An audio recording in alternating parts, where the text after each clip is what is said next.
Hello everybody, this is Albert with Green Tea House. I hope you're doing well today. Today we're going to talk about how to make your own herbal teas at home. Now before we begin, I highly recommend you check out our back catalog of episodes, in particular the episodes which I'll put up here in the banner, what are tisanes, and some of the more popular tisanes that we sell. So over here to this would be my right, is the Hagia Sophia, a very famous ancient church in Constantinople, present-day Istanbul. This used to be called Constantinople from 300 AD to 1453 when the Muslims took it over and they renamed this town Istanbul, but this church is very famous. So, herbals. And I'm going to do a future episode here on the teas that are here in Turkey because there's quite a bit. I'm so excited to go to the bazaars and the markets to buy a bunch of tea. So how do you make your own herbals? Well, first of all, do you need to make your own herbals? No, you don't need to make your own herbals. You can just buy the ones either that we sell here at Green Tea House online, or certainly you can go to the grocery store and buy cinnamon, you can buy peppermint, you can buy turmeric, you can buy all these different ones. But I would tell you, you'd save money if you make your own. No different than when you're eating out. You save money when you don't eat out. When you make your food at home, because you can control the ingredients and there's not a markup of the price. So I would tell you the same thing. Like if you can make your own herbals and your own decoctions and whatnot at home, do that. Now there's certain ones that will be easier to do than others. So you could grow peppermint or spearmint in your backyard. Right? You can get turmeric. You can get ginger from your grocery store. So these are things that you can buy online or grow at home and then prepare it. So what's the key to preparing and making your own tisanes? Well, let's use the example of ginger. I think ginger is a phenomenal tea. It's great for your digestive health.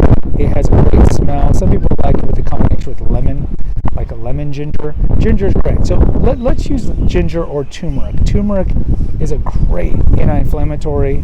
It's got curcumin in it, which is the active ingredient which fights against inflammation, therefore it's an antioxidant, fights against cancer and all these things.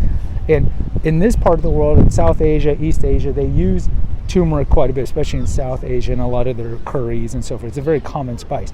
So you can buy turmeric, you can buy ginger at your grocery store. So how do you make it into a tea? Remember, it's not really a tea because the word tea should only be used for the Camellia sinensis tea leaves, so green tea, black tea, white tea. So really it's a tisane, as we talked about.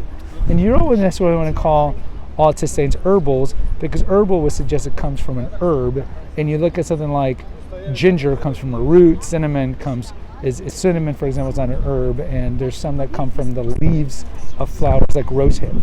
But either way, okay, for your herbs, we'll just use the general term herbs. So what can you do with turmeric and ginger, for example? Buy from the grocery store. Chop it up into fine bits. The finer, the better.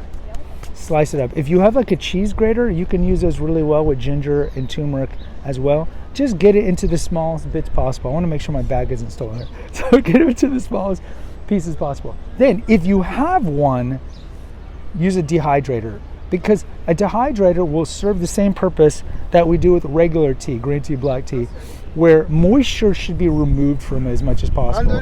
So with the tea plant, we want to remove up to 5% moisture left in tea. So when you buy your jasmine green, when you're buying your chai black, whatever it is, it needs to be dry, because if there's moisture in it, it can have mold buildup and so forth. So tea masters know this. So when they're greening and oxidizing, rolling, whatever, depending on what tea from the Camellia sinensis, the last step is always going to be drying it. So when you're making your own tea at home, you ideally want to dry it, and using a dehydrator is the best way to do it. I have a dehydrator. Casey and I have one to do it for our nuts, because we soak our nuts and then we do them in the dehydrator to get out the phytic acid, which is an inflammatory thing about nuts. So if you have a dehydrator, I would tell you, lay out your pieces on that and then put in the dehydrator. Once you do that, then it's dry. Again, the thinner the pieces, the better. Then it's dry. And then at that point, it's just like anything else. You put your teaspoon, or as much as you want, in an infuser or in a French press. Pour the hot water full boil over it. I got a bunch of kids covered here at the vet. You put it full boil, and then you're good to go. And that's pretty much the key. Now, if you don't have a dehydrator, you can put it in your oven for a pretty really low heat for a long time. And that's that's what I would recommend. Now, if you don't want to do the oven or the dehydrator, look, I've done it before. You can just chop up ginger or turmeric or mint and just pour hot water over it.